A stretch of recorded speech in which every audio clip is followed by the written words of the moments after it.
Welcome to Ask the Lawyer radio podcast with attorney Brian Figueroa of the law firm Figueroa and Associates.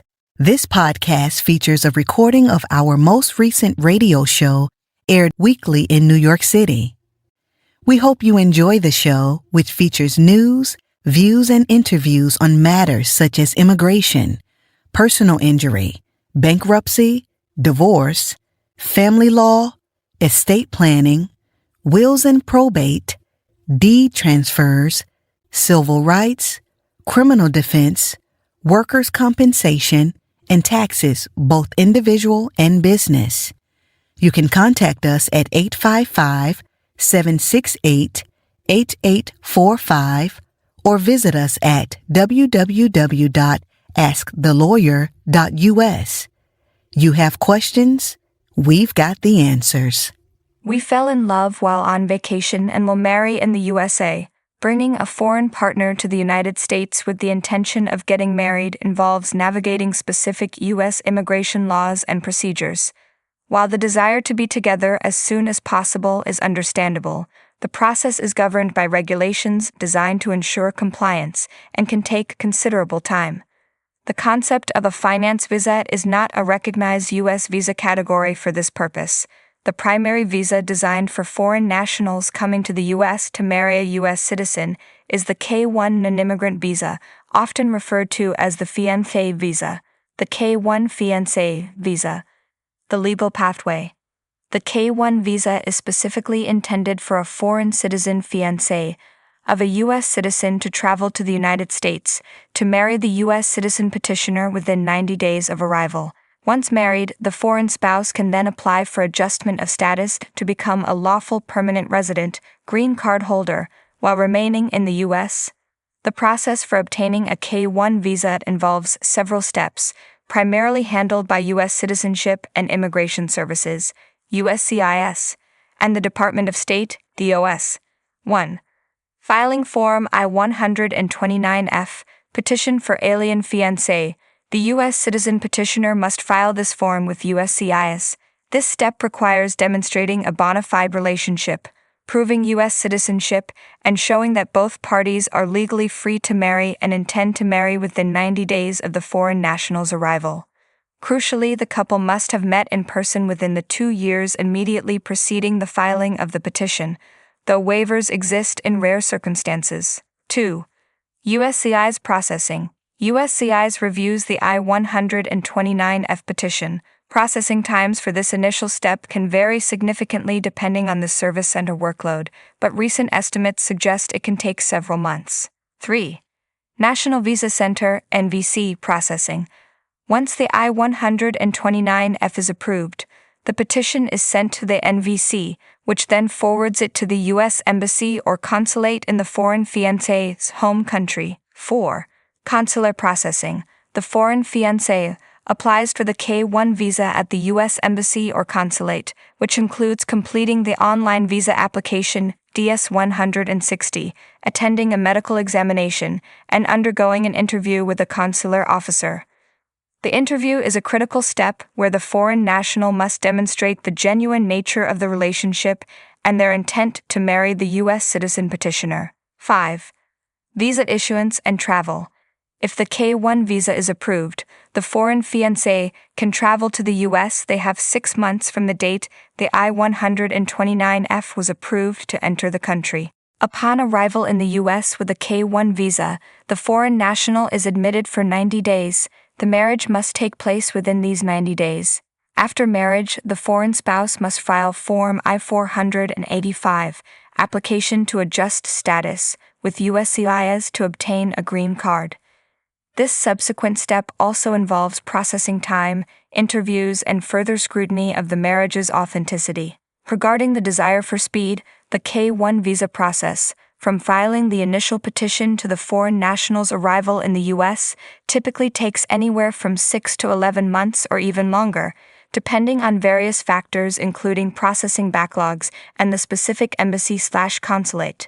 Therefore, while it is the correct legal route for this purpose, it is not a mechanism for immediate travel and marriage. Using a tourist visa, P2, for marriage. The risks.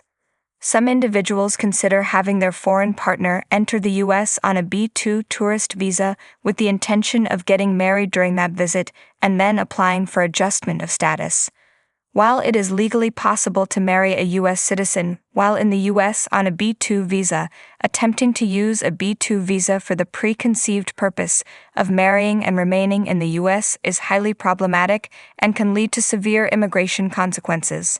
The B-2 visa is a nonimmigrant visa intended for temporary visits for tourism, visiting friends or relatives, medical treatment, or participation in social events. A fundamental requirement for obtaining and using a B-2 visa is demonstrating non-immigrant intent, the intention to return to one's home country after the temporary stay. If a foreign national enters the U.S. on a B-2 visa with the hidden intention of marrying a U.S. citizen and applying for a green card, this is considered misrepresentation or visa fraud. U.S. immigration officials at the port of entry and USCIS officers reviewing subsequent applications, like adjustment of status, are trained to detect such intent. The 90-day rule is a guideline previously used by the Department of State and USCIS to assess immigrant intent.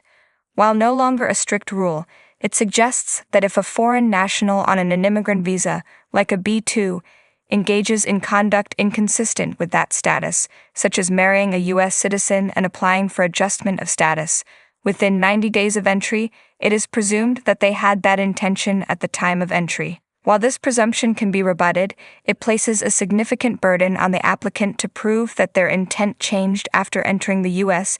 Even if marriage and adjustment of status occur after 90 days, officials can still scrutinize the case for preconceived intent based on other evidence.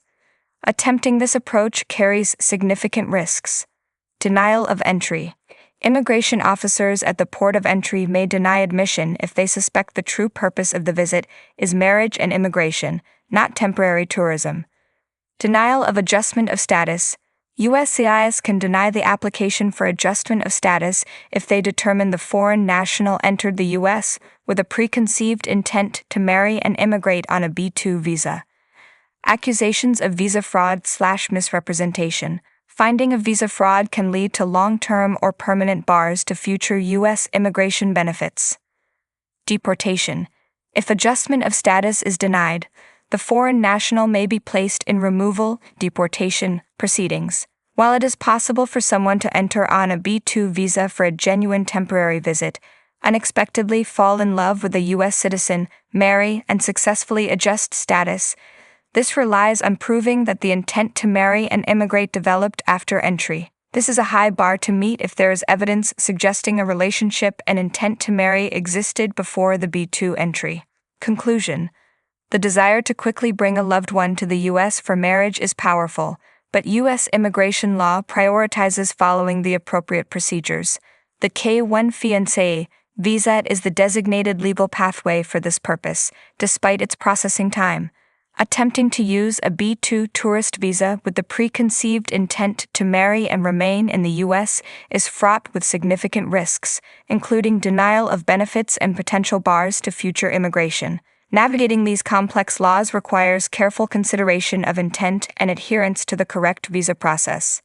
Consulting with an experienced immigration attorney is highly recommended to understand the best and safest path based on the specific circumstances of the relationship. Do you have a legal issue, question, or concern? Turn to Ask the Lawyer. You have questions? We've got answers. For a consultation or to refer a client, visit www.askthelawyer.us. Again, www.askthelawyer.us. You can also register for our paralegal program, get legal news, business consults, or other information on educational issues. Yes, ask the lawyer. You have questions? We've got answers. For a consultation or to refer a client, visit www